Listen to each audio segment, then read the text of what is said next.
Welcome back to another Kentucky Derby profile here on Racing Rundown. On today's video, we are going to be discussing Two Phil's, the winner of the Jeff Ruby Stakes, and multiple stakes winning horse. He also has a couple other stakes aside from the Ruby.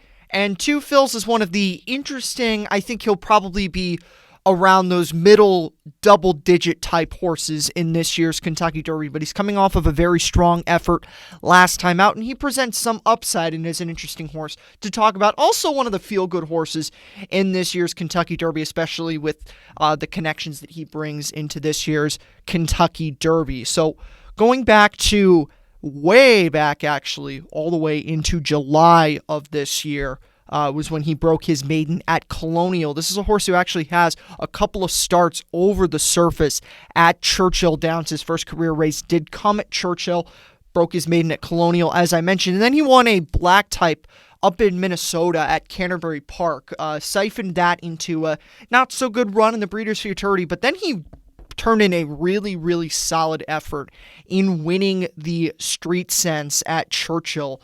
So that's something, as I mentioned, this horse has two starts already over Churchill and including a stakes win there. So very good effort for him in that spot. He also beat a couple of horses that are also...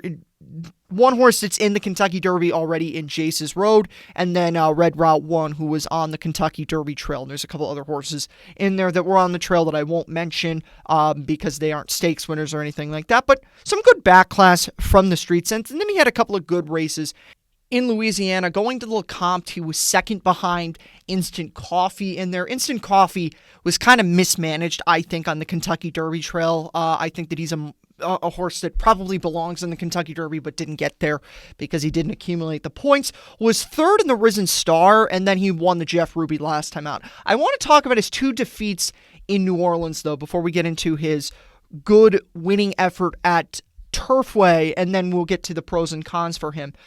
Starting off with the Lecomte, this was a horse that he was fifth in the early going of this race, fifth of the six horses in there, and then he made his move toward the front around the far turn and eventually found himself near the lead, if not on the lead, in the stretch there. But the Fairgrounds is one of the longest stretches in the nation. I actually think it does have the second longest stretch in there. But point being, it's a long stretch, and this race was a mile and a 16th, just to mention. So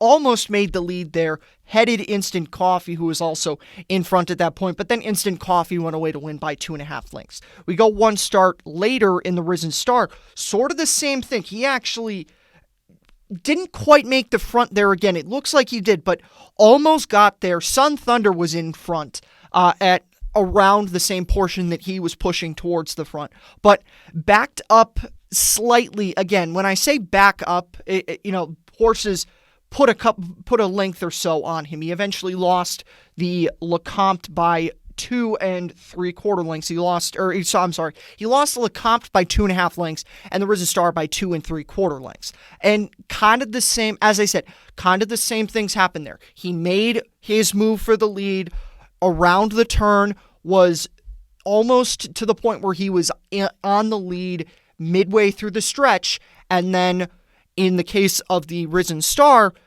Sun Thunder repelled him, and Angel of Empire eventually came to get him and also got Sun Thunder on top of that. So that was what happened in the Risen Star, and then in the Lecomte, you had Instant Coffee making the good second run on him in that spot for Instant Coffee. So in two races, it kind of looked like the stretch and the distance, maybe slightly early move, got to Two Phil's there. Switch gears to Turfway. Now, the Jeff Ruby was far and away his best career effort, and I think it was even better than his Street Sense effort, even though the Street Sense was a larger margin of victory. The Jeff Ruby was much better than the Street Sense was. You go to that race, he sat in pretty much the same area of the track in the Jeff Ruby that he sat in the Risen Star and in the Lecomte. He made his move off the turn, but the difference between that is he kept moving on. Now, this was a mile and an eighth, the same trip that the Risen Star was, but it wasn't quite the length of the stretch. And I have seen that put out as a reason as to why he lost the 2 races in New Orleans, and that's the reason why I'm bringing it up in here, because I think that's certainly something to think about. But we'll get to this now, as looking at the Ruby as a whole. It was a career best effort for him, and he did beat some nice horses underneath him. Major Dude is probably not going to be in the Kentucky Derby. He's not in it right now, but I don't think Pletcher, even if there are defections, will run Major Dude. But Major Dude's a nice turf horse. Fantastic, again, is a good one-turn horse. Probably will do better on turf than dirt, but he beat some good horses in the Jeff Ruby. So it was a nice win for him, and there's good back class in the Ruby. But the problem is, and we say this every single year with the Ruby, how's he going to handle the transition to dirt? And I'll talk about the pros before I get to the cons with Two Phils, because the cons kind of really lope in the Ruby and his other efforts.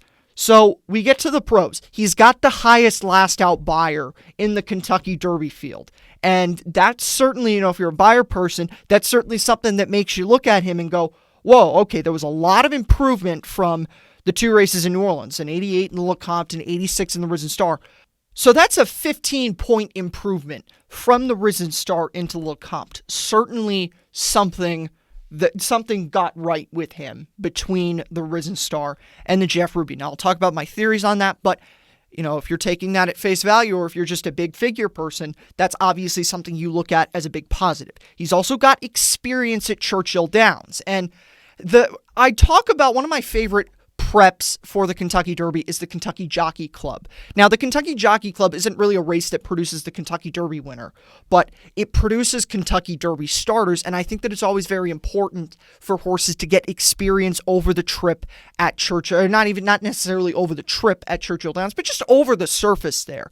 Rich Strike obviously had experience at Churchill Downs in 2021, and he won the Kentucky Derby in 2022. He's not the only horse that I can point to that has that benefit, but it's something that I like to see with horses. So that's a positive. And then also coming off the career best effort. You'll never see me knock a horse, or you'll never see me say a horse coming off of a career best effort going into the Kentucky Derby is a bad thing.